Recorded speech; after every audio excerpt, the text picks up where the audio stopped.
The television went black just as the old lighthouse appeared through the fog. And before I could reach for the remote, my son-in-law stood over me with his jaw clenched and said, "Stop watching this garbage. Some of us are trying to build a future." For a second, I thought the shock came from the words themselves. Then I noticed where Derek was looking. Not at me. Not at the television. At the frozen corner of the screen, where a local commercial had begun showing the name of a real estate law firm I recognized. His face had lost all its color. He yanked the power cord from the wall, carried the remote toward his office, and told me I would need to ask before using the living room at night. It was my house, my television, my anniversary, and by sunrise, that same man would be on his knees in my kitchen, begging me not to make one phone call. My name is Walter Brennan, and before I explain why, stay with me. This started 6 months earlier, when I made the mistake of confusing generosity with love. I was 69 years old then, a retired broadcast sound engineer living in Mount Lebanon, just outside Pittsburgh. I had spent 37 years at a local television station, most of them behind consoles nobody noticed unless something went wrong. I knew the difference between noise and signal, between what people said into a microphone and what they muttered when they thought the channel was closed. That kind of work teaches patience. It also teaches you that silence can carry more truth than shouting. My wife, Margaret, used to say I listened better to machines than to people. She was not entirely wrong. I missed school plays, parent conferences, and more dinners than I care to admit, because some live broadcast ran late or a storm knocked out a relay. When our daughter Emily was young, I made up for my absence with birthday checks, better Christmas gifts, and promises that one day everything I worked for would belong to her. I thought I was building security. Looking back, I may have been teaching her that my money was the most dependable part of me. Margaret died 3 years before that night. After 11 months of fighting pancreatic cancer with more grace than I managed during a single week of watching her suffer, the house became too quiet after she was gone. Every room contained evidence of her: a blue ceramic bowl near the front door, gardening gloves in the mudroom, a cardigan hanging behind the bedroom door because I could never bring myself to move it. On our wedding anniversary, we always watched a 1978 mystery called The Last Harbor. It was not a masterpiece. The acting was uneven. The plot was obvious, and the lighthouse miniature looked like it had been built in someone's garage. Margaret loved it because we saw it on our third date. After she died, watching it became less about the film and more about keeping one small promise. Derek knew that. Emily knew that. Even Noah, my 10-year-old grandson, knew that Grandpa watched Grandma's Lighthouse movie every October. That was why Derek's words cut deeper than ordinary rudeness. He had not insulted a movie. He had stepped on a memory and expected me to apologize for leaving it in his way. 6 months earlier, Emily had called me on a rainy Tuesday afternoon and asked whether she, Derek, and Noah could stay with me for maybe 8 weeks. Derek had lost his job as a technology project manager and was starting a consulting business called Collins Strategic Systems. Emily worked as an office manager at a dental clinic, but her salary could not cover their mortgage, health insurance, business expenses, and Noah's school costs. They planned to sell their townhouse, pay off some debt, and move out. Once Derek landed 2 contracts he claimed were nearly final. I said yes before she finished asking. I paid for the moving truck, cleared out Margaret's sewing room for Noah, and gave Derek my old home office because it had a separate entrance and built-in shelves. I did not charge rent. I covered utilities and groceries. When Emily tried to protest, I told her, "You're my daughter. This is what family is for." It sounded noble when I said it. What I did not say was that I was grateful to hear footsteps in the house again, even if those footsteps belonged to people who were slowly forgetting whose house it was. At first, Derek was almost too helpful. He repaired a loose porch rail, cleaned the gutters, and cooked chili on Sundays. He called me Dad, though he had never done that during the 12 years he had been married to Emily. He asked about my years at the station and listened with the careful attention of a man studying a valuable client. I liked him more during those first weeks than I had in years. Then the small changes began. He moved Margaret's framed photographs from the hallway because he said they made the space feel like a memorial. He replaced my Wi-Fi router and did not give me the administrator password. He started receiving business mail at my address without asking. When my former colleague Stan dropped by one afternoon, Derek came out of the office and said, "Walter, next time, could you give us a heads up? I had an important call." Walter, not Dad. By the third month, he had begun talking about the house as if we shared ownership. "We should update this kitchen," he would say, or, "This place could be worth a lot more with the right improvements." I told myself he was stressed. Emily told me the same thing. Emily had always been skilled at asking me to absorb discomfort for the sake of peace. "He's under pressure, Dad," she would say when Derek snapped at Noah. "Please don't take it personally." When he parked in the center of the garage and left my car outside, she said he needed quick access for client meetings. When he turned the dining room into a second workspace, she reminded me that I rarely used it. Every explanation was reasonable by itself. Together, they formed a pattern I chose not to see. Part of me feared that if I pushed back, Emily would leave and take Noah with her. So I smiled, adjusted, and paid another bill. I had spent decades telling myself that providing was a form of love. Even after retirement, I did not know how to stop proving my value through what I gave up. Derek recognized that weakness before I did. He learned that every time he crossed a boundary, I would first question whether I had the right to object. By the night of the last harbor, he no longer behaved like a guest. He behaved like a man waiting for the deed to catch up with his confidence. After Derek took the remote, I remained in my chair for nearly a minute, staring at my own reflection in the dark screen. I could hear him speaking behind the closed office door, his voice low and fast. Emily stood near the kitchen island with a dish towel in her hands. She had seen everything. I waited for her to say something. She looked at the floor instead. "He shouldn't have said it that way," she murmured. That sentence told me more than an apology would have. Not that he was wrong, only that his delivery had been poor. I asked her why a real estate law firm's advertisement had frightened him. Her head lifted too quickly. "It didn't," she said. "He's just overwhelmed." I asked what the firm had to do with his business. She folded the dish towel into a square, then folded it again. "Nothing, as far as I know." Emily had inherited Margaret's habit of touching her wedding ring whenever she lied. Her thumb moved over the band twice. I did not accuse her. I simply said goodnight and went upstairs, where I sat on the edge of my bed listening to Derek's office door open and close 3 times before midnight. At a little after 12:30, someone tapped softly on my bedroom door. Noah slipped inside wearing dinosaur pajamas and holding the remote control against his chest like stolen evidence. "Dad said you couldn't have this," he whispered, "but Grandma's movie is important." I took it from him and thanked him. Before he left, he hesitated. "Grandpa, are you giving us the house?" I felt something tighten behind my ribs. I asked why he thought that. He shrugged. "Dad said I'm not supposed to go in the office because there are papers about the house, and you're going to sign it for us. He said it'll be ours anyway someday." Children rarely understand the weight of what they repeat. Noah said it with the casual certainty of someone announcing the weather. I told him not to worry and sent him back to bed. Then I stood alone in the hallway, looking toward the closed office door. For years, I had told Emily that the house would probably be hers one day, but one day meant after my death. It did not mean while I was still alive, sleeping 20 feet away, asking permission to watch television in my own living room. I went downstairs and plugged the television back in, though I no longer cared about the movie. Near Derek's office, a torn envelope lay on top of the recycling bin.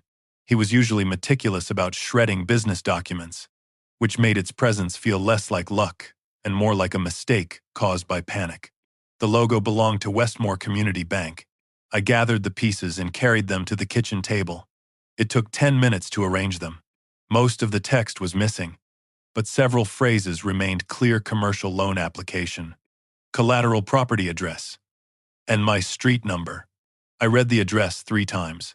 Then I opened the metal file cabinet in the basement where I kept tax records, insurance policies, and the original documents from when Margaret and I paid off the mortgage 11 years earlier. The original deed was still there. So were the county tax statements. But the color photocopy I had made the previous spring was gone. In its place sat an empty plastic sleeve. On top of the cabinet lay Helen Ruiz's business card.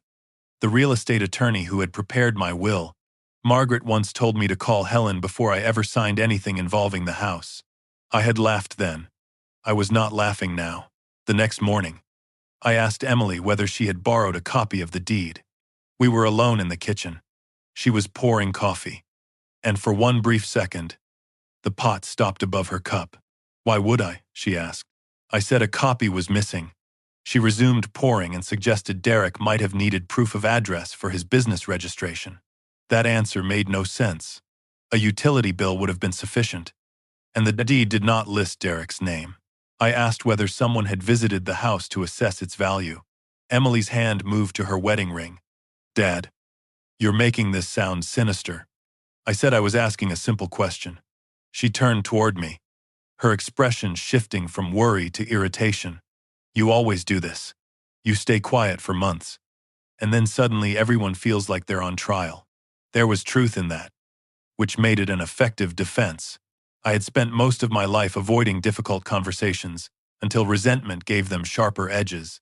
But truth used as a shield can still hide a lie. I apologized for my tone, and the relief on her face came too quickly. She thought the subject was closed. I let her believe it. That afternoon, I examined the equipment Derek had installed. He had replaced my old router with a newer system linked to a home management account. What he apparently did not know was that the media server, smart television, and office printer still passed through a network switch I had configured years earlier. I did not need to break into his files. I only needed to review access records from devices registered to me. The logs showed repeated connections to an electronic signature platform between 1 and 3 in the morning. One session had used my email address. Another had accessed a folder labeled WB Collateral Final. I stared at those letters until they stopped looking like initials and began looking like an accusation. WB Voss, Walter Brennan. I checked the timestamps against my own routine. On 2 of those nights, I had been asleep. On the 3rd, I had been at the hospital for a cardiac stress test and had stayed overnight with my friend Stan afterward. Someone had used my identity from inside my house. I printed the records, placed them in a manila folder, and returned every setting exactly as I had found it. For the rest of the day, I behaved normally. I raked leaves, helped Noah with a science project, and listened while Derek described a potential contract with a regional medical supplier. He spoke with renewed confidence, perhaps because he believed the previous night had put me back in my place. "Once the funding clears, everything changes," he said over dinner. Emily's fork paused against her plate. I asked what funding he meant. Derek smiled without showing his teeth. "Operating capital, nothing you need to worry about." I said that sounded expensive. He replied, "Sometimes older generations don't understand how modern businesses scale." The insult was polished enough to pass for explanation. I nodded and asked when the money would arrive. He said, "Soon." Emily stared at him, then at me. Neither of them knew how much I had already found. That evening, Derek returned the remote and placed it beside my chair. "About last night," he said. I was out of line. He did not mention Margaret. He did not mention the house. He apologized because he thought kindness might restore access to something he needed. After everyone went to bed, I opened my email account and searched the trash folder. Nothing appeared. Then I checked the spam folder, where automated messages often landed when a sender's domain was unfamiliar. There it was, a notice from the electronic signature company confirming that a document package associated with my name had been completed at 214 a.m.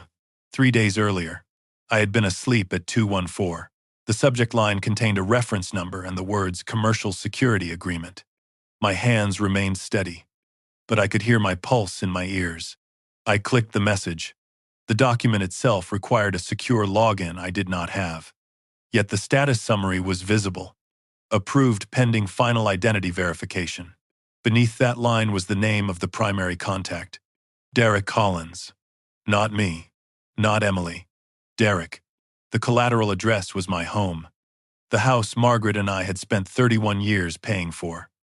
The house where her cardigan still hung behind our bedroom door.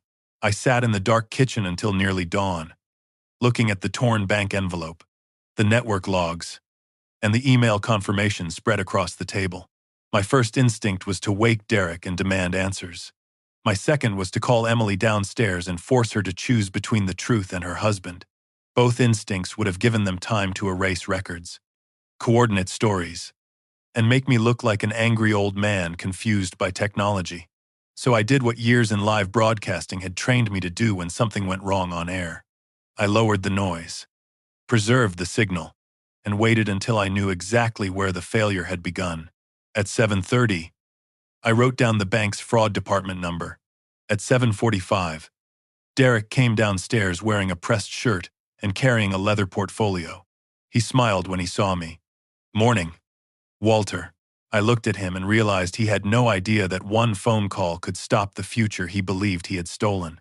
At 8 o'clock, I dialed Westmore Community Bank and asked for the department handling identity verification on a commercial loan secured by my address. The woman who answered became careful the moment I said I had never authorized the application. She could not disclose every detail, but she confirmed no funds had been released. I requested an immediate hold and told her I could provide proof that my electronic signature had been used without permission. Behind me, a floorboard creaked.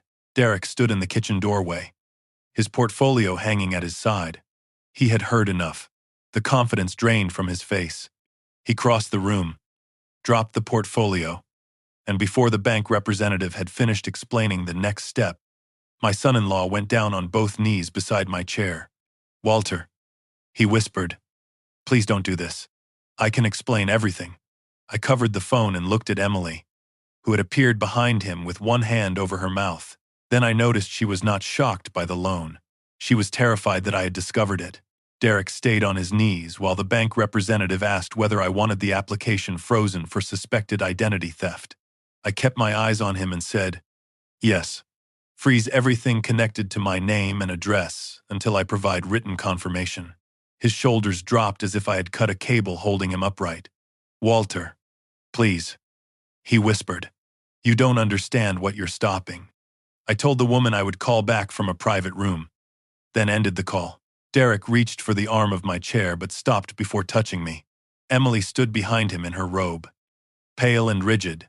Noah had not come downstairs yet, and for that I was grateful. "Get up," I said. Derek shook his head. "Not until you hear me out." His apology for the television came first. Fast and polished, he said he had been exhausted, ashamed, terrified of failing. Then he said the sentence that told me the apology was only a bridge to what he actually wanted. "If that money doesn't clear this week, everything I've built is gone." I asked him one question. "Did you use my house as collateral?" Derek's eyes shifted toward Emily. That movement was answer enough, but he still tried to shape the truth before handing it over. "The bank needed security," he said. "It wasn't like selling the place. It was a business instrument." I repeated the question. This time his voice hardened. "Yes, but only temporarily." Emily finally stepped forward. "Dad, let him explain." I looked at her and asked whether she had known. She crossed her arms, not defensively but as if holding herself together. "I knew he was applying for financing," Derek added. "She didn't know every technical detail." The two of them sounded rehearsed even when they contradicted each other. I told Derek that a man who signs another person's name does not get to call the victim uninformed.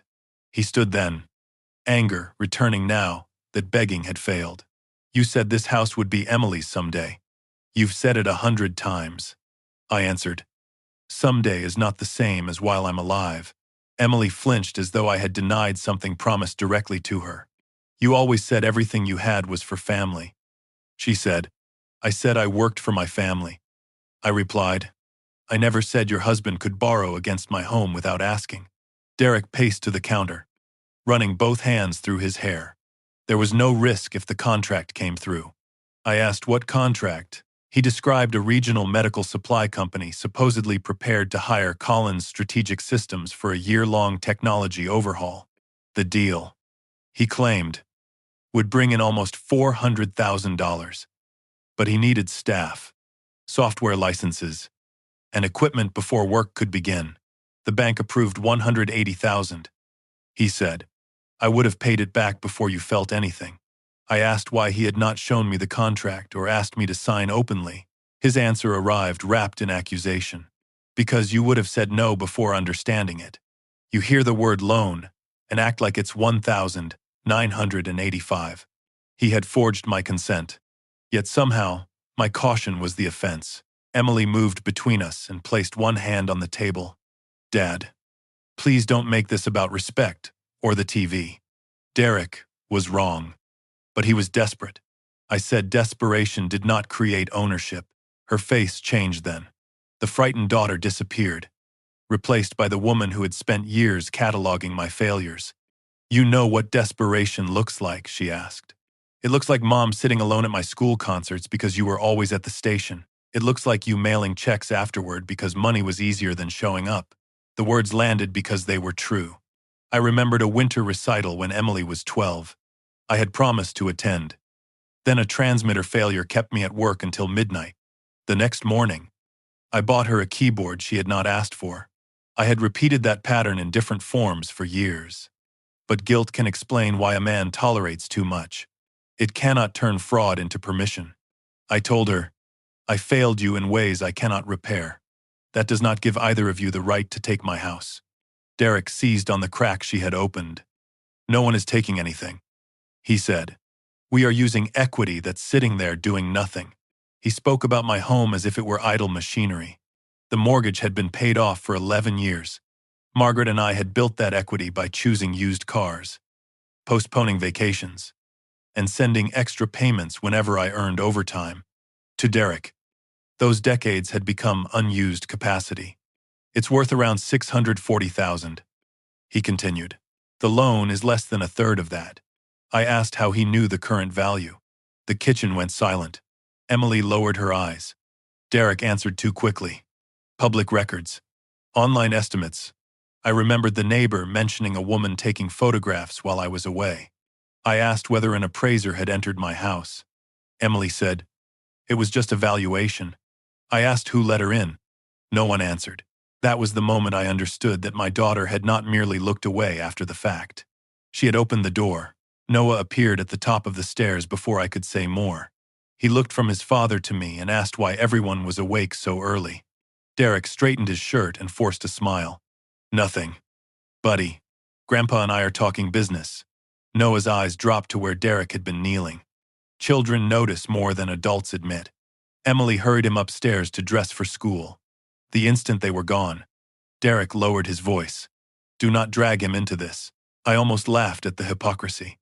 He had already discussed the house around Noah often enough for the boy to believe it was changing owners.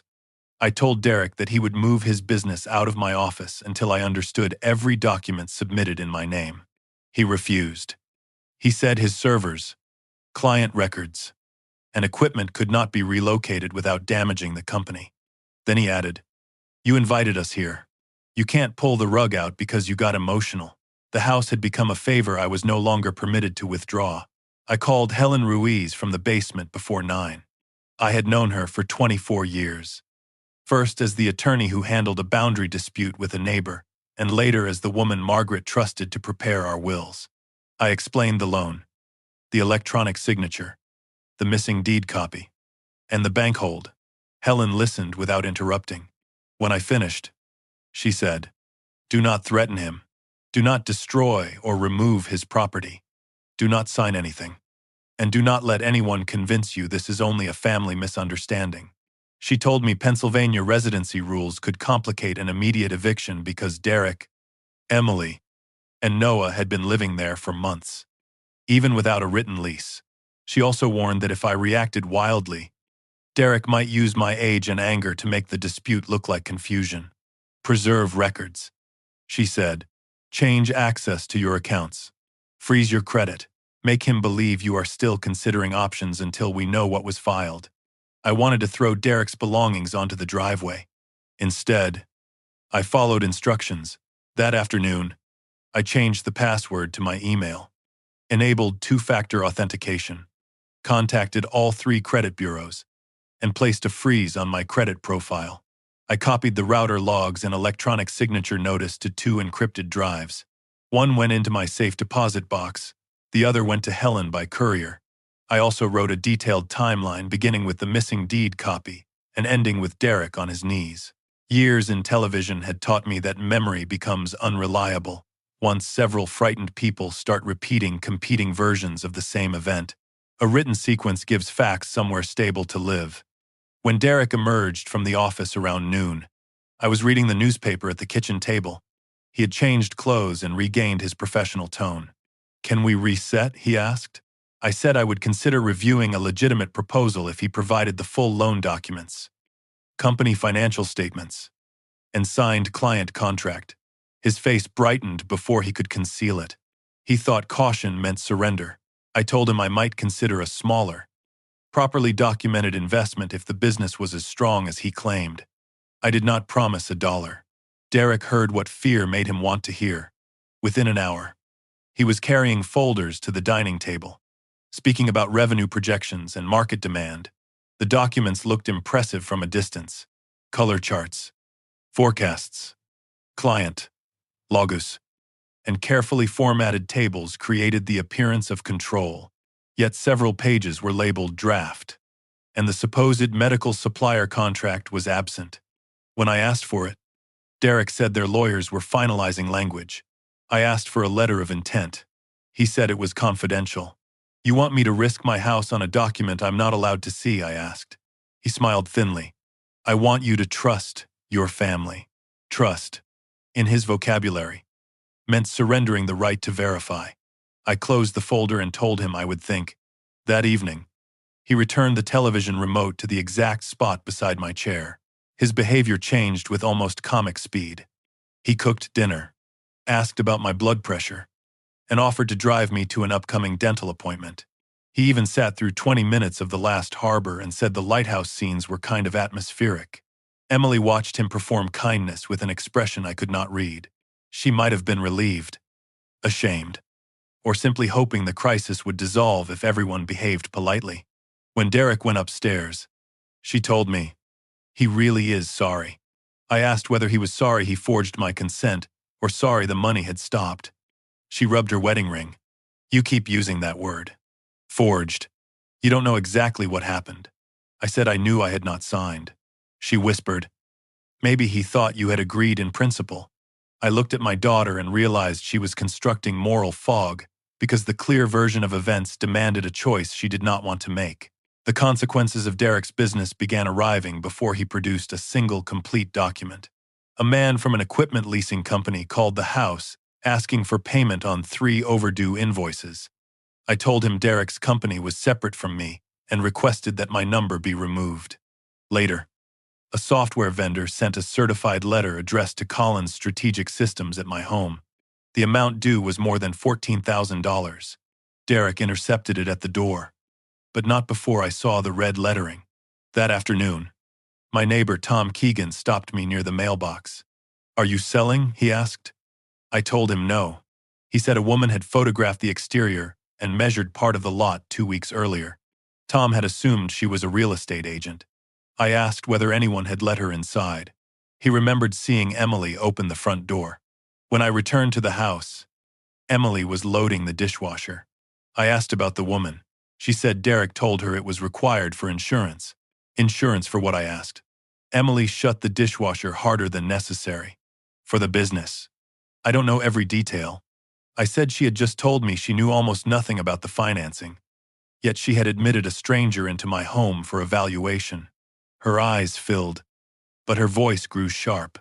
"Do you know what it's like living with someone who wakes up every morning terrified he's failing? Derek hasn't slept properly in months. He thinks if this company collapses, he'll lose us." I told her fear did not excuse deception. She replied, "And being old doesn't make you automatically right." Then she covered her mouth, as if the sentence had escaped before she approved it. I felt something cold settle inside me. Derek had begun treating my age as weakness. Emily had begun using it as evidence that my judgment mattered less. I did not raise my voice. I said, I hope you remember saying that. She left the kitchen without answering. That night, I checked the video archive from the doorbell camera. Derek had changed the account password, but the local storage unit in the utility closet still retained 30 days of footage. I found the date Tom mentioned, at 10:17 in the morning, while I was at a cardiology appointment. A woman carrying a laser measuring device and a black portfolio approached the house. Emily greeted her by name. The audio captured only fragments, but one sentence was clear. "My father knows we're helping with paperwork." Emily said, "Not, my father approved the appraisal. Not my father requested this." The wording was designed to sound truthful while avoiding a direct lie. The woman remained inside for 46 minutes. Derek arrived halfway through, shook her hand, and pointed toward the detached garage. I saved the video. The next clip showed Emily standing alone on the porch after they left, pressing both hands to her face. The following morning, I heard Derek talking through the office wall while I pretended to sort tools in the garage.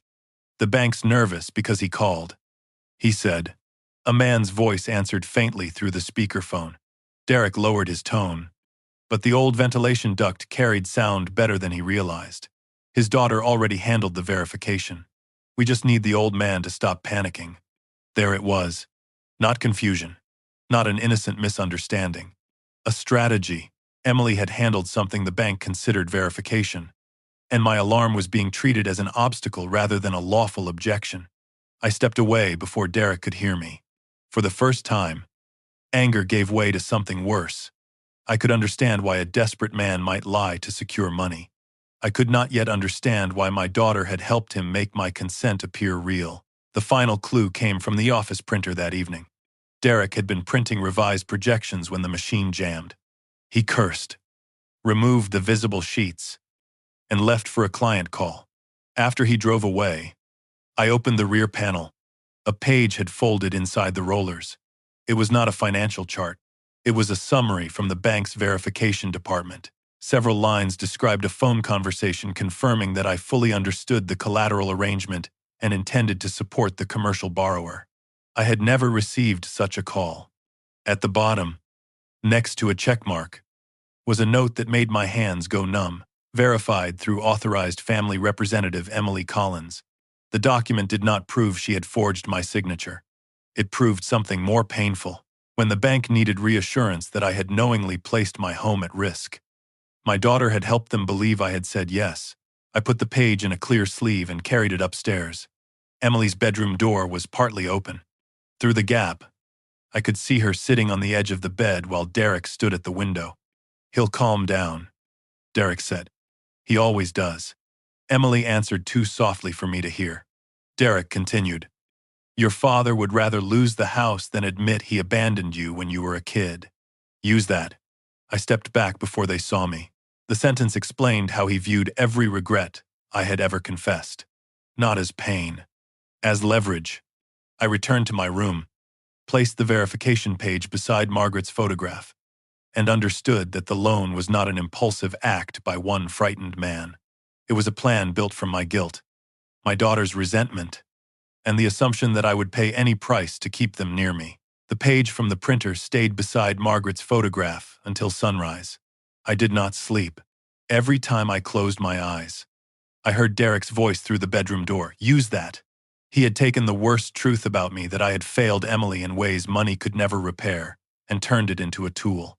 But the part that hurt most was not his calculation. It was knowing Emily had allowed him to believe the tool would work. At 7, I called Helen and told her I had proof my daughter participated in the bank verification. She was silent for a moment, then said, "Walter, bring everything to my office, and do not confront either of them yet." I placed the torn envelope, network logs, appraisal video, signature notice, verification page, and my written timeline into a locked briefcase. Before leaving, I looked into the kitchen. Emily was making Noah's lunch while Derek drank coffee as if nothing had changed. I realized then that a family can look ordinary even after trust has already collapsed. Helen's office occupied the second floor of a renovated brick building near Washington Road. Margaret used to admire the carved wooden staircase, and I remembered her saying that serious decisions should be made in rooms that force you to climb before entering. Helen read every document twice. She asked precise questions about dates, devices, passwords, and who had access to the house. When she finished, she placed both palms on the desk. "This looks like fraud," she said, "but the bank may initially treat it as a family authorization dispute because Emily's verification created the appearance of consent." I asked whether the forged signature was enough. Helen explained that electronic signatures could be challenged, but Derek might claim I authorized him to complete the process or gave verbal approval. "Your daughter's statement is the bridge," she said. "Without it, his story is weak. With it, he can argue misunderstanding." She advised me to sign a sworn declaration denying consent, send a formal preservation demand to the bank, and obtain complete copies of the application before Derek had time to reshape the facts. I asked what would happen to Emily if the bank referred the matter for prosecution. Helen did not soften her answer. "That depends on what she said, what she knew, and whether she benefited." I stared at the framed law degree behind her. I had spent the morning telling myself I wanted the truth, but the truth came with consequences I was not prepared to choose. Derek had broken the law if the documents showed what I believed. Emily might have crossed a line as well, even if fear pushed her there. Helen watched me wrestle with it. "You can love your daughter and still protect yourself," she said. "Those are not opposing acts." I told her Noah would be the one paying for any criminal case. She replied, "Noah is already paying. He is living in a house where adults are teaching him that desperation excuses deception." I signed the declaration. My hand trembled only once. When I wrote the date beneath my name, Helen arranged a secure conference call with the bank's fraud officer that afternoon. The officer confirmed the proposed loan amount was $180,000 and that my property had been listed as primary collateral. The application included a scanned copy of my deed, an electronic signature, a statement of estimated value, and a family verification note. The bank had not completed final identity confirmation because Derek requested expedited processing, which triggered a secondary review. That detail saved me. If he had been less impatient, the money might already have been released. The officer would not send every document immediately, but she agreed to preserve all records and maintain the hold. When I asked whether the application listed the intended use of funds, she said it described staffing, software, equipment, and short-term business expansion. Helen requested supporting financial schedules. The officer hesitated, then added that a substantial portion of the disbursement instructions appeared directed toward debt consolidation. Derek had called it operating capital. The bank's own records suggested something else. I met Emily the next morning at Carson's Diner, a place Margaret used to bring her after orthodontist appointments. I chose a booth near the back where no one from the house could overhear us. Emily arrived 10 minutes late, still wearing her clinic badge. She looked tired and suspicious. "Is this about Derek?" she asked. I slid the verification page across the table. The color left her face before she reached the final line. She folded it once, then unfolded it and pressed the crease flat. "I can explain," she said. Those were the same words Derek had used on his knees. I asked what she told the bank. She stared at the sugar dispenser. "They asked whether you understood we were applying for funding secured by family property," I said. "They asked whether I understood." She nodded. "Derek said you had already agreed in principle. He said you were embarrassed about helping because you didn't want Helen involved." I asked why she never confirmed any of that with me. Her answer was barely audible. "Because I was afraid you'd say no." She admitted taking the photocopy of the deed from my file cabinet. Derek told her it was needed to verify ownership before he could present a proposal to me. She let the appraiser into the house because he said the valuation was preliminary. When the bank called, she used careful language, saying I understood the family was using the property to support the business. "I never said you signed," she insisted.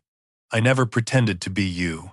I told her that she had given the bank exactly what Derek needed, a reason to trust a signature I had not made. Tears filled her eyes, but she did not look away this time.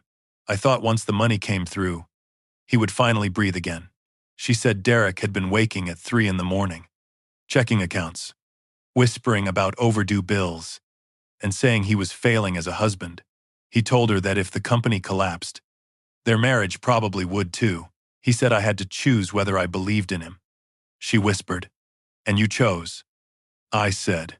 Emily's pain was real, but so was the resentment beneath it. She reminded me that after Margaret died, I had told her the house would always be hers. She said Derek believed using part of its value was no different from an advance on an inheritance. I asked whether she believed that too. She hesitated long enough to answer. "I believed you would forgive me," she said. That sentence hurt more than a denial. She had not thought I approved. She had counted on my inability to impose consequences. I asked whether she knew Derek had forged my electronic signature. She shook her head and swore she thought he had a document I signed months earlier. I believed she had not clicked the signature herself. But belief was no longer trust. Before leaving, I told her to give me every financial document Derek had shown her. She asked whether I planned to report him. I said, "I am deciding whether protecting you still means protecting him." The bank sent Helen a partial document package 2 days later. The business projections were almost identical to the presentation Derek had shown me. But the underlying numbers told another story. Collins Strategic Systems had earned less than $40,000 in revenue during its first year. Derek had accumulated more than $56,000 in business credit card balances, $21,000 on personal cards, and another $15,000 through an online lender charging interest that looked close to predatory. The projected medical supplier contract was not a signed agreement. It was a conditional letter stating that the company might proceed after Derek demonstrated adequate staffing, insurance, and financial stability. He had described possibility as certainty. More troubling, the loan disbursement schedule directed $92,000 toward existing obligations. Only a fraction was allocated to employees or equipment. The business was not expanding. It was drowning. And Derek planned to use my home as the flotation device, without telling me how deep the water was.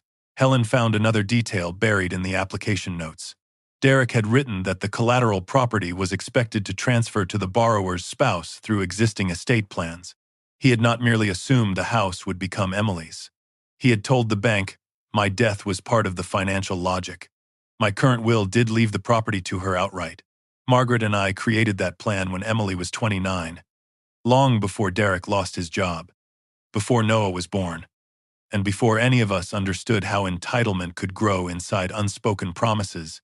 I remembered telling Emily at Thanksgiving, "You'll never have to worry about housing after I'm gone." Derek must have heard it, or learned about the will from her.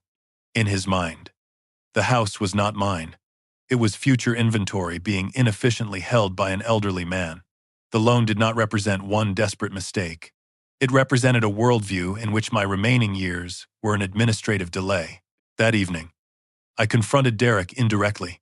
I asked him to show me the signed contract with the medical supplier before I considered any investment. He said their legal department had delayed completion. I asked how much of the loan would repay existing debt. His eyes narrowed. "Where did you get that?" I replied. That any responsible investor would ask. He leaned back and smiled in a way that contained no warmth. "This is why Emily carries so much damage," he said. "You turn every relationship into an audit." I told him relationships become audits when people hide invoices. Derek said my money had always been the center of the family because I made it that way. He accused me of withholding affection, then using financial support to remain indispensable. The accusation was partly true, and he knew it. "You built a system where everyone has to need you," he said. "Now you're angry because we found a way to use what you were always going to leave us." I did not defend my past. I told him I had missed moments with Emily that could never be recovered, and I had mistaken checks for apologies. Then I said, "My failures belong to me. They do not belong to you as collateral." For the first time, Derek stopped pretending we were negotiating. He stepped closer and lowered his voice. "You think you can pull the plug and everything goes back to normal. It doesn't. Emily knows what you did to her. She knows who showed up and who didn't." I asked whether threatening my relationship with my daughter was part of his business plan. He replied, "I'm telling you reality." Then he walked away. I watched him close the office door, and understood that he had built his strategy around an assumption I would rather surrender property than risk abandonment. Until then, he had been right. Helen helped me revise my estate plan the following week. The house would no longer pass directly to Emily. Instead, it would enter a protected trust primarily for Noah's future housing and education. Managed by an independent trustee, Emily could benefit under specific conditions, but Derek would have no control over the property, no borrowing authority, and no direct claim. I did not make the change to punish her. I made it because the old plan had become dangerous. Still, signing the new documents felt like burying an earlier version of my family. Helen asked whether I wanted to tell Emily immediately. I said no. First, I needed the truth recorded in a room where Derek could not rewrite it afterward. We decided to arrange a family meeting. I would pretend I was willing to consider a smaller, legitimate loan if Derek disclosed every debt and explained exactly how my authorization had been obtained. He believed pressure worked best in private. I intended to make him comfortable enough to speak plainly. For several days, I acted uncertain. I told Derek the bank hold might have been an overreaction and asked whether we could find a compromise. His relief was immediate. He became respectful again, made coffee before I woke, and brought home pastries from Margaret's favorite bakery. His performance no longer angered me. It educated me. Kindness appeared whenever access to my assets seemed possible and vanished when I asked for accountability. I suggested that Helen attend a Sunday meeting to explain the legal risks. Derek resisted, calling her an outsider, but agreed when I said I would not discuss money without counsel. Emily looked relieved, perhaps believing a controlled conversation could repair everything. I asked Derek to prepare a complete debt schedule, the original loan application, and all communications with the bank. He promised transparency. That night, the office printer ran until nearly 2 in the morning. I suspected he was not gathering the truth.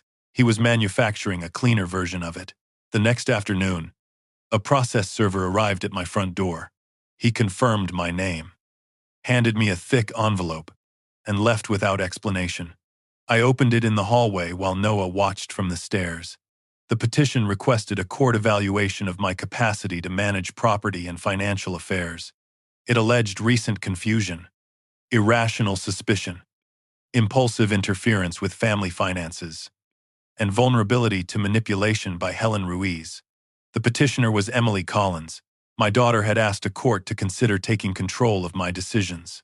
I read the first page twice, certain I had misunderstood. Then I found her signature. It was dated the morning after our conversation at Carson's diner. When she cried and admitted she expected forgiveness, Derek had not merely prepared to defend the loan. He had prepared to declare me incompetent if I refused it. Emily came home 20 minutes later and stopped when she saw the papers in my hand. "Dad," she said, "it's not what it looks like." I asked whether that sentence had become a family motto. She began crying before I raised my voice, perhaps because I never raised it. She said Derek told her the petition was temporary, only a safeguard, until an independent doctor confirmed I was making rational decisions. He had warned her that Helen might pressure me into disinheriting her and selling the house. He said if I didn't sign, he would take Noah and leave Pennsylvania. She whispered. I asked whether she believed I had lost my mind. She said no. I asked whether she believed Helen was controlling me. Again, no. Then I asked why her signature was on a document claiming both. Emily covered her face. I was trying to keep my family together. I answered. You were trying to keep one man from leaving by giving him control over another. Derek entered from the garage during that conversation. He did not look surprised to see the petition. This is exactly why we filed. He said, you're emotional, suspicious, and making decisions that hurt everyone. I held up the pages.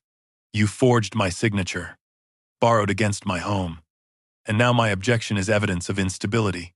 He replied that I had authorized the plan and forgotten, then accused Helen of feeding my paranoia. His story had evolved exactly as she predicted. I told him the bank possessed records, and he said records could be misunderstood. I mentioned the appraisal, and he called it routine. I mentioned the debt schedule, and he said successful businesses often carried debt.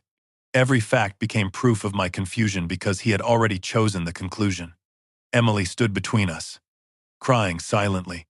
Noah watched from the stairs until I asked him to go to his room. The shame on his face nearly broke me. That night, I sat alone in Margaret's chair with the guardianship petition on my lap. Losing the house would have been painful. Losing money would have been humiliating. But the document threatened something more fundamental, the right to speak for myself. Derek had recognized that calmness could be reframed as detachment, caution as confusion, age as incapacity. Emily had given him her signature because she feared losing her marriage more than she feared stripping her father of control. I understood then that the coming fight was no longer about $180,000. It was about whether my life still belonged to me. I called Helen and read her the filing date. She asked whether I was ready to stop treating this as a private family problem. I looked at Margaret's photograph. Then, at the petition signed by our daughter. Yes, I said. But first, I want Derek to believe he has already won. The first step in making Derek believe he had won was to stop correcting him. The morning after I received the guardianship petition, I moved slowly through breakfast, asked Emily to repeat something she had already said, and let Derek see me staring too long at a utility bill. None of it was dramatic enough to look staged.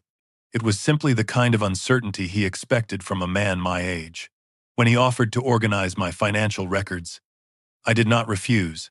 I said, maybe that would help. His expression softened with the satisfaction of someone watching a lock finally turn. Emily looked relieved, which hurt more than Derek's confidence. She believed surrender might restore peace. After they left the room, I called Helen from the basement and told her our strategy had begun. She had already arranged an appointment with Dr. Samuel Pierce, a geriatric psychiatrist unaffiliated with the court, the bank, or anyone in our family. You need facts before theater, Helen said.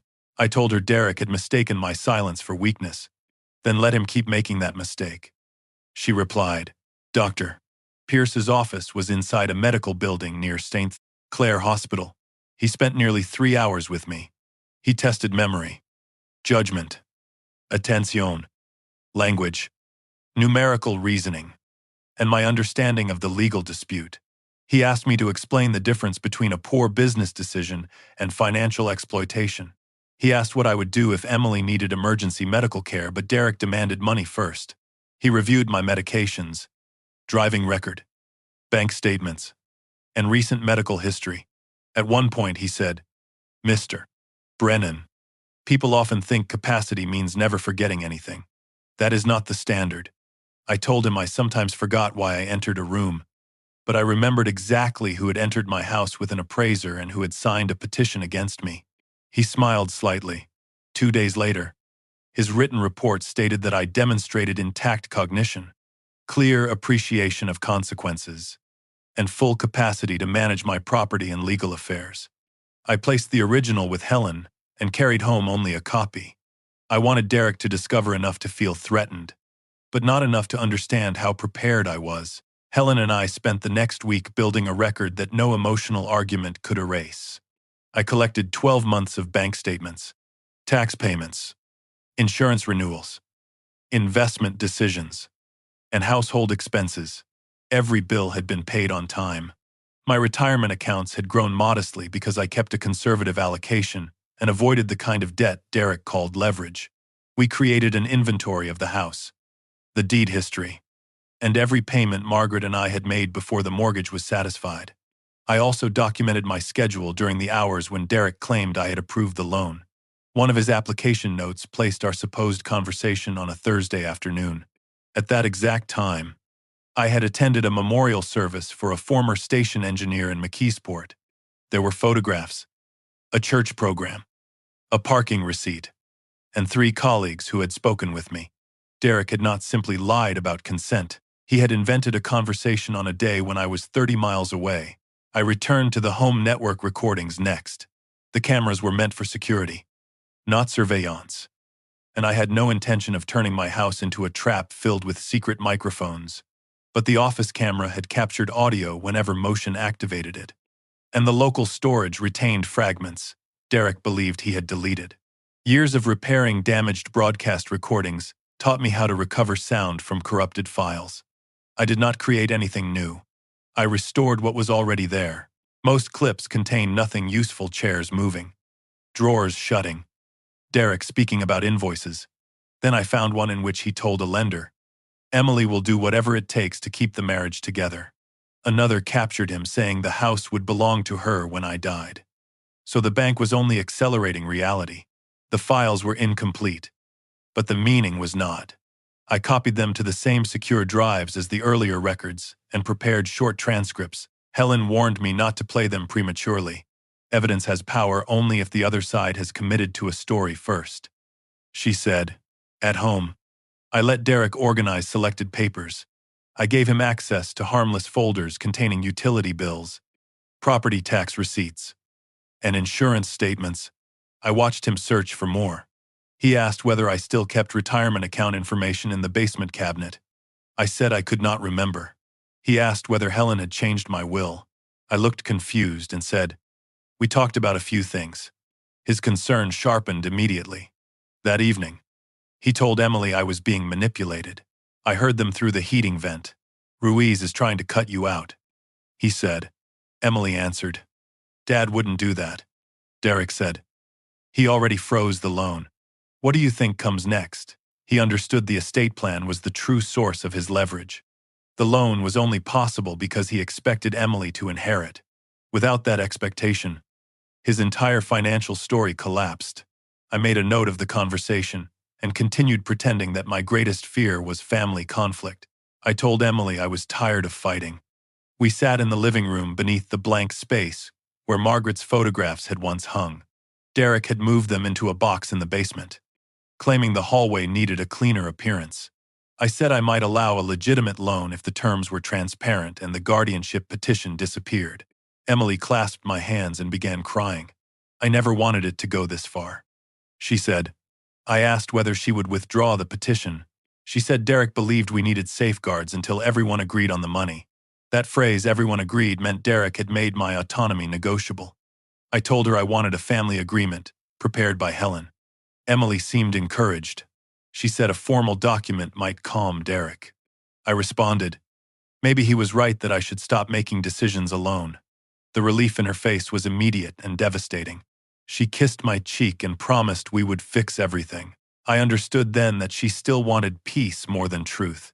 But I also saw how exhausted she had become from carrying Derek's fear. The document Helen prepared looked generous at first glance. It described a potential loan of up to $180,000, secured only after complete financial disclosure, independent valuation, written repayment terms, personal guarantees from Derek, and confirmation that no funds would cover undisclosed personal debt. It also required written acknowledgement of how the original application had been submitted. Helen called it bait with legal grammar. I left a marked draft on my desk where Derek could find it.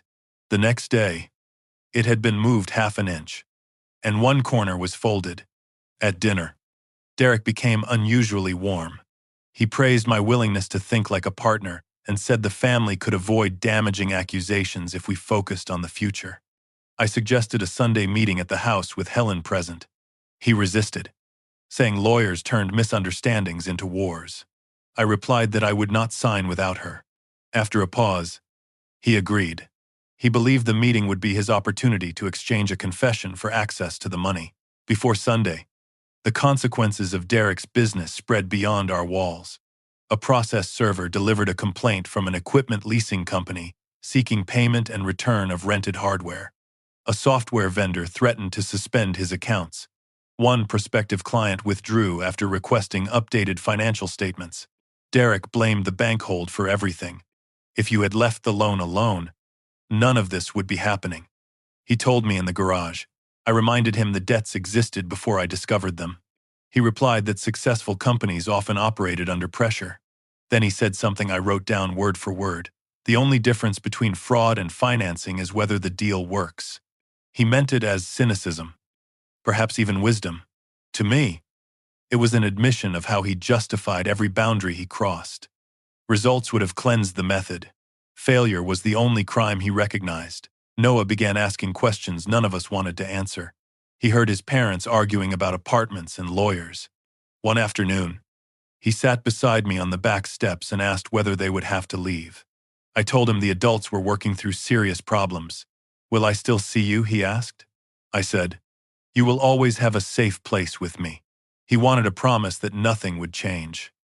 But I had finally learned that promises made to stop fear often create larger damage later. I told him his parents loved him. Yet grown people sometimes made choices that had consequences. He stared at the yard and said his father blamed me for losing the company. I asked what he believed. Noah shrugged. "Dad says you have enough money, so I don't know why you won't help." There it was again, the belief that possession created obligation. I told him helping someone did not mean allowing them to take without permission. He nodded, though I knew he could not fully understand. Derek found the copy of Dr. Pierce's evaluation 2 days before the meeting.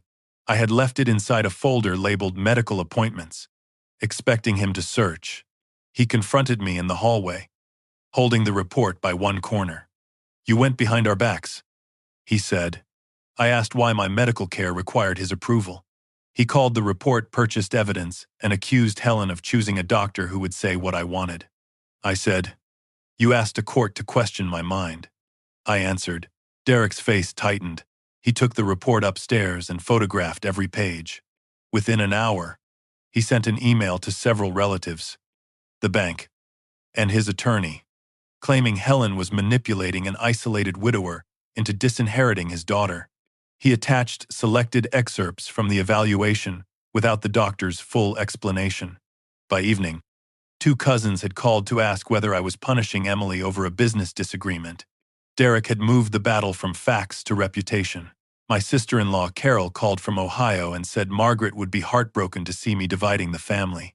She had heard that Derek made a paperwork mistake, apologized, and was now being forced into bankruptcy because I refused to help my grandson's father. I asked who told her that. She said Emily had forwarded Derek's message.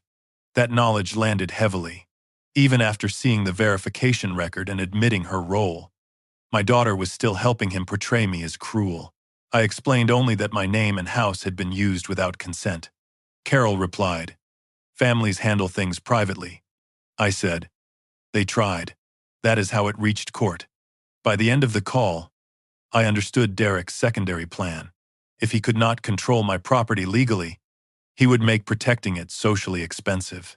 He expected shame to succeed where guilt had begun failing. Emily came downstairs late that night carrying Derek's tablet. She looked different, not merely tired, but hollowed out. Without speaking, she placed the screen in front of me. An email thread showed Derek arranging to rent a furnished apartment in his name alone. The deposit had been charged to a joint credit card Emily believed was reserved for emergencies. The messages began 6 weeks before the loan application. One broker asked whether his wife would be occupying the unit. Derek answered, "Not initially." Emily whispered that he had told her every dollar was going into the business.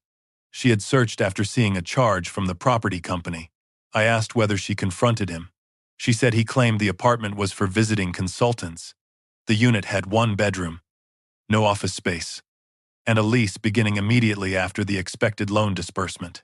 For the first time, Emily saw that saving the company might have allowed Derek to leave her, not stay. I did not celebrate her realization. I opened the recovered audio clip in which Derek told the lender that Emily would do anything to keep the marriage together. His voice filled the room, casual and certain. Emily listened once, then asked me to play it again. On the second hearing, she stopped the recording halfway through and covered her mouth. "He knew," she said. "He knew I thought I was saving us." I told her knowing was the foundation of his plan. She cried silently for several minutes, then said she would withdraw the guardianship petition. I answered that withdrawal was necessary, but not enough. She had signed a document she knew was false. She had to tell the truth to the bank and in any legal proceeding that followed.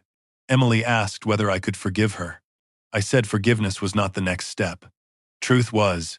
She nodded, though I could see she had hoped repentance would immediately restore what deception had broken. Derek discovered the change before Sunday's meeting. Emily told him she planned to withdraw the petition, and their argument shook the upstairs walls. He accused her of betraying their marriage and threatened to take Noah to his brother's home in North Carolina. She reminded him that he could not relocate their son without agreement or a court order. That knowledge came from Helen, who had quietly referred her to a family law attorney. Derek threw a desk lamp against the wall, not at Emily, but close enough to frighten her. I heard the crash and went upstairs. He stood among the broken pieces, breathing heavily. I did not threaten him. I told him any further destruction would be documented and charged against him.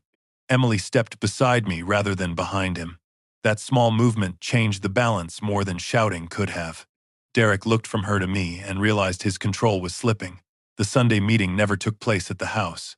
Westmore Community Bank's fraud officer requested that the final discussion occur in a bank conference room on Monday morning with counsel present. Helen agreed. Derek objected until his own lawyer advised him to attend. He spent Sunday night preparing binders and rehearsing a story in which I had verbally approved everything, then became confused after Helen interfered. Emily slept in Noah's room with the door locked. I returned Margaret's photographs to the hallway one by one. Derek watched me hang the last frame and said, "You think rearranging pictures makes this your house again?" I told him it had never stopped being mine. He smiled and said the bank would see an old man changing his story because his pride had been wounded. I answered that pride did not create timestamps, debt schedules, or recordings. His smile disappeared for half a second. Monday morning arrived cold and bright. Helen drove me to the bank, while Emily brought Noah to school and came separately. Derek arrived with his attorney and a leather portfolio similar to the one he had dropped the morning he knelt in my kitchen. The conference room held a long walnut table, a wall screen, and a glass pitcher of water no one touched. The bank's fraud officer sat beside its counsel. Emily took the chair across from me. Derek sat near the head of the table as if position could create authority. Before we entered, he caught my arm in the hallway and spoke quietly enough that only I could hear. "You can keep your pride, or you can keep your family. You don't get both." I removed his hand, placed the USB drive containing the records on the table, and said, "This morning, Derek, you are going to decide what you can afford to lose." The bank's fraud officer began by asking Derek to explain how my electronic signature had appeared on the commercial security agreement. He opened his portfolio and spoke in the calm, measured tone he used when he wanted dishonesty to sound procedural. According to him, I had agreed verbally to support the business after a family dinner, then authorized him to complete the online forms because I disliked technology. He said I understood the house would secure the loan and changed my mind only after our argument over the last harbor. "Mr. Brennan became angry over a television program," he said, glancing toward the bank's attorney, and transformed a family disagreement into an accusation of fraud. His lawyer added that memory could become unreliable under emotional stress. I did not interrupt. Derek needed to commit fully to his version before I dismantled it. Helen placed one hand beside the USB drive and asked the fraud officer to note the exact date and location of the conversation Derek claimed had occurred. Derek said it happened on Thursday, September 12th, around 4 in the afternoon, in my home office. He added details with the confidence of a man who believed detail created truth. He said Emily was shopping with Noah. I was drinking coffee, and we discussed how Margaret would have wanted the family to help one another. The bank's attorney asked whether anything was signed then. Derek answered that I gave verbal permission and told him to handle the electronic process later. Helen waited until he finished, then slid a folder across the table.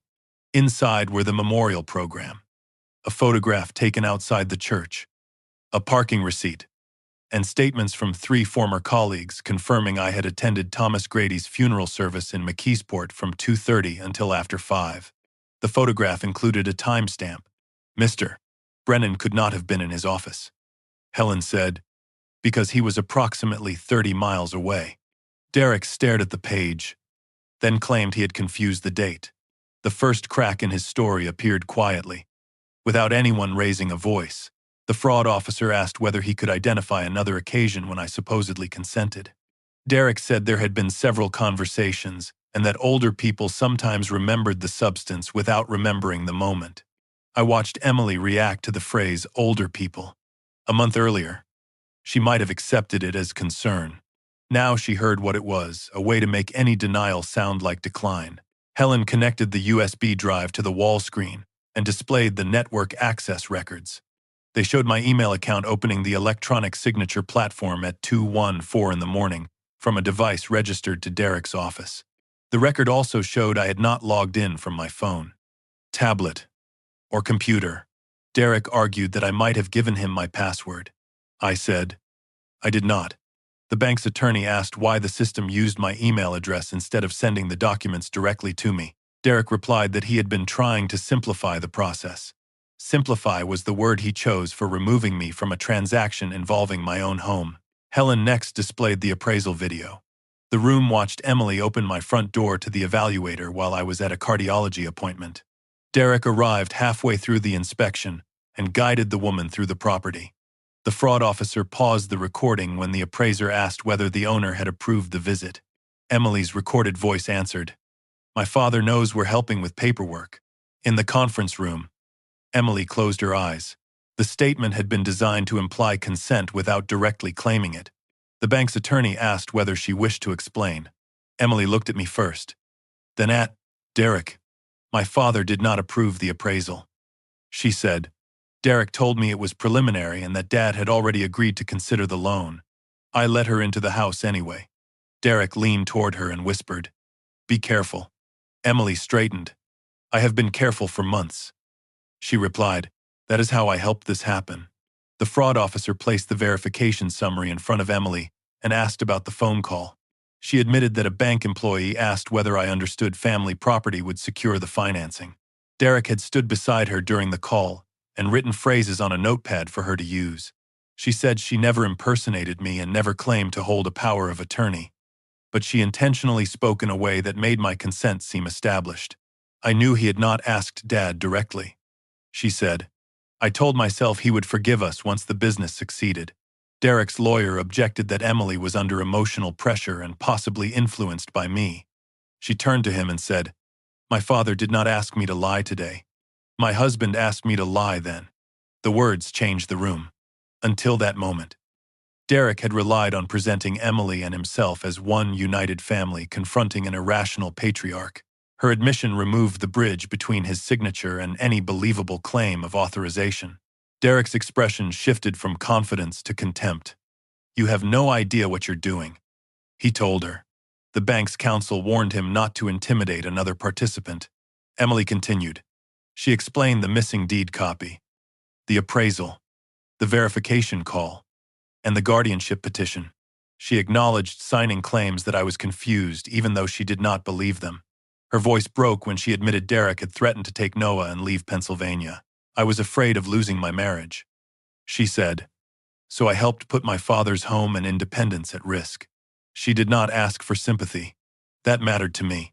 An apology built to escape consequences sounds different from one that accepts them. Derek interrupted and said everything Emily did was voluntary. She answered, "That does not make what you did legal, and it does not make what I did right." For the first time since the television went dark, I saw my daughter stand somewhere that was not between two men. She stood inside her own responsibility. Helen then introduced the financial schedules Derek had submitted with the application. The wall screen showed the proposed use of the $180,000. $92,000 would have paid existing personal and business debts, including credit cards, an online lender, and overdue leasing obligations. Less than $40,000 was allocated to staffing and equipment. The remaining amount included consulting fees, reserves, and a transfer to an account controlled solely by Derek. The supposed medical supplier contract was only a conditional letter of interest. The bank's fraud officer asked why he had represented it as committed revenue. Derek replied that the deal was effectively guaranteed if he secured adequate capital. The officer said, "That is not what the document states." Helen added the email regarding the furnished apartment and the joint credit card charge used for its deposit. Emily placed a printed copy on the table. Derek's lawyer asked for a private conference, but Derek refused. He still believed he could overpower facts by speaking faster. "I needed somewhere to house consultants," Derek said. Emily asked why the broker's email stated that no employees would occupy the unit. He called it a clerical mistake. She asked why the lease began 3 days after the expected loan disbursement. He said timing was coincidental. Then Helen played the first restored audio clip. Derek's recorded voice told a lender, "Emily will do whatever it takes to keep the marriage together." No one moved while the sentence echoed through the speakers.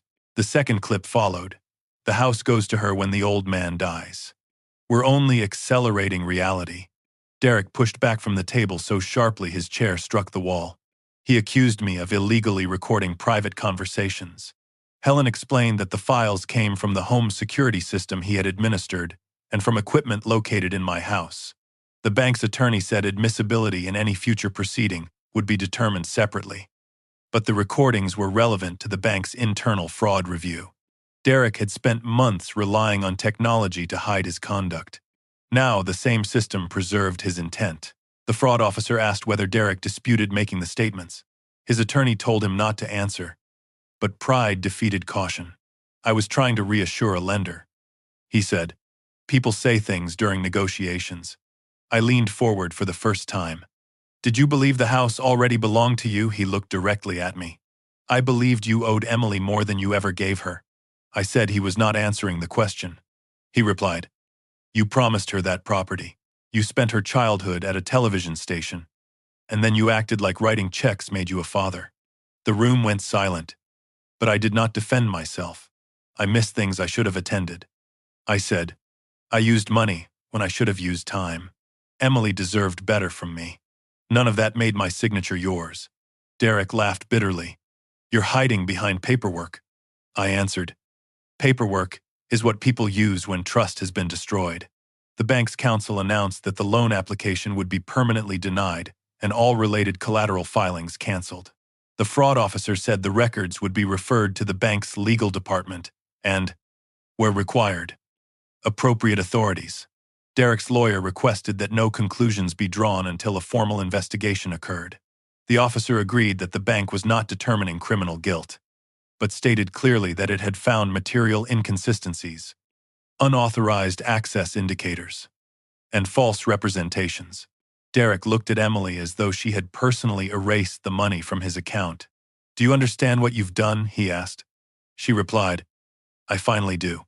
He turned toward me. "You could stop this. Tell them it was a misunderstanding." That was the request beneath every apology, every pastry, every moment on his knees. He did not want forgiveness. He wanted me to change the truth so consequences would disappear. I told the fraud officer I would provide a sworn statement confirming I had never authorized the application, the appraisal, the electronic signature, or the verification through Emily. I would cooperate with the investigation. Derek whispered that Noah would suffer. I said Noah had already suffered from watching adults treat deception as a financial strategy. Derek accused me of destroying his company. I reminded him that the overdue debts, false projections, an unsigned client agreement existed before I called the bank. "I did not sink your business," I said. "I stopped you from tying it to my house while it sank." His lawyer placed a hand on his arm, but Derek pulled away. The thing he valued most was not simply money. It was the image of himself as the man who could always turn pressure into victory. In that room, before his wife, his lender, and his attorney, the image finally failed. Helen opened a second folder. She explained that my estate plan had been revised before the meeting. The house would no longer pass directly to Emily. It had been placed under instructions for a protected trust benefiting Noah's future education and housing. With an independent trustee controlling distributions, Emily could receive limited assistance under defined conditions. But neither she nor Derek could pledge the property, borrow against it, or direct its sale. Derek stared at Helen as though she had announced a death. "You disinherited your own daughter?" he asked. I answered that I had protected my grandson and removed an expectation that had become dangerous. Emily's eyes filled, but she did not protest. "I understand," she said. Derek did not. He called the trust vindictive and said I was using wealth to punish them. I told him the old will had encouraged him to treat my death as a scheduled transfer. The new plan made one thing clear. No one could spend my future while I was still living in it. I also handed Derek a written notice terminating his company's permission to use my address and beginning the lawful process requiring him to leave the property. Helen explained that Emily and Noah could remain temporarily under a written occupancy agreement while Emily found separate housing. But Derek's business operations had to cease immediately. He had a defined period to remove his equipment and personal belongings.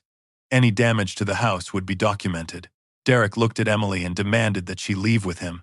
She said she and Noah would stay until her attorney advised otherwise. "Your attorney," he repeated. The disbelief in his voice revealed how completely he had expected her dependence. Emily said she had consulted a family law lawyer and intended to pursue a separation. Derek called her ungrateful. She answered, "You prepared an apartment before the loan cleared.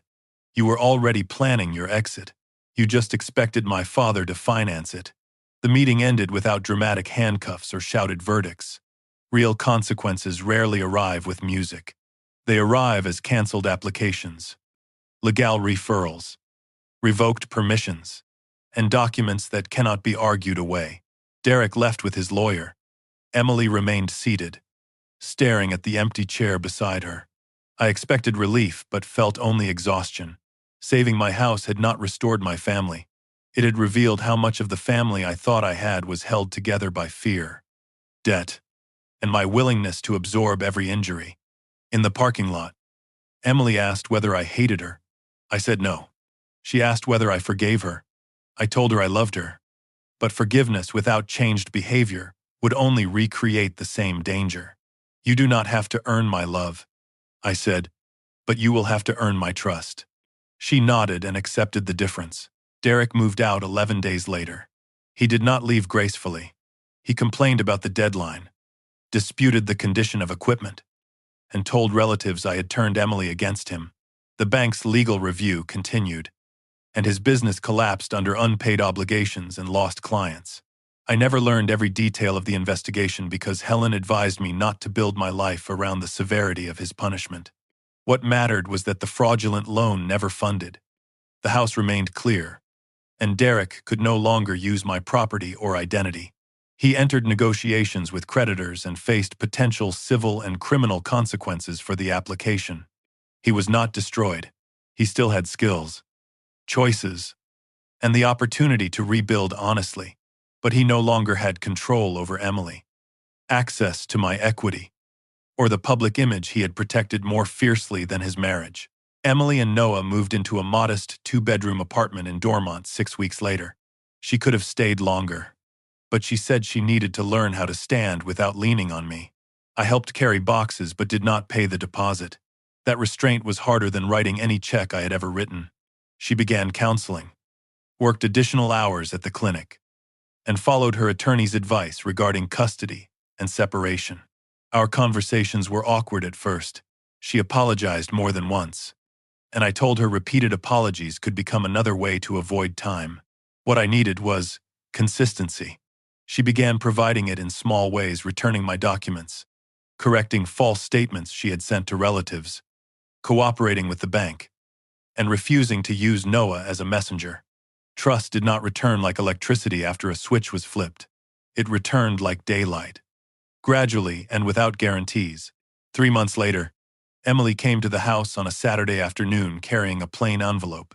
Inside was the first payment toward money I had previously loaned them. The amount was small, but that was not why it mattered. She said, "I know I can't repay what I did with checks." I told her I had once made the same mistake. We stood in the hallway where Margaret's photographs had been restored. Emily touched one frame and said she had hated the house after her mother died because every room made her feel that I had loved Margaret more successfully than I had loved her. I admitted that grief had made me retreat when she needed me. We spoke without Derek's fear or my money directing the conversation. Nothing was solved in one afternoon. But for the first time, neither of us tried to purchase peace. That evening, I put the last harbor into the old player and sat in Margaret's chair. Noah was spending the weekend with me. He brought popcorn into the living room and asked why the lighthouse looked fake. I told him it was built before computers could make every illusion perfect. He said he liked it anyway. Just before the familiar scene where the light swept across the fog, Emily appeared in the doorway. She had not planned to stay, but Noah moved aside and made room on the couch. The remote rested in my hand. No one asked me to lower the volume, move my chair, or explain why the movie mattered. Emily placed the repayment envelope on the side table. I left it unopened. As the lighthouse appeared, I thought about the morning Derek had knelt beside my chair. At the time, I believed seeing him beg would feel like justice. It did not. Justice came later. When I stopped confusing mercy with permission and love with surrender, I kept my home. But I lost the comforting belief that family members would protect one another simply because they shared blood. In exchange, I gained something harder and more honest: boundaries that did not disappear when someone cried, threatened, or reminded me of my failures. The door to my house remained open to Emily and Noah. It was no longer open to deception. I could not repair every year I had missed or erase what my daughter had signed, but I could decide how the years ahead would be lived. The television light moved across our faces. The old mystery began. And for the first time in months, the remote and my life were exactly where they belonged.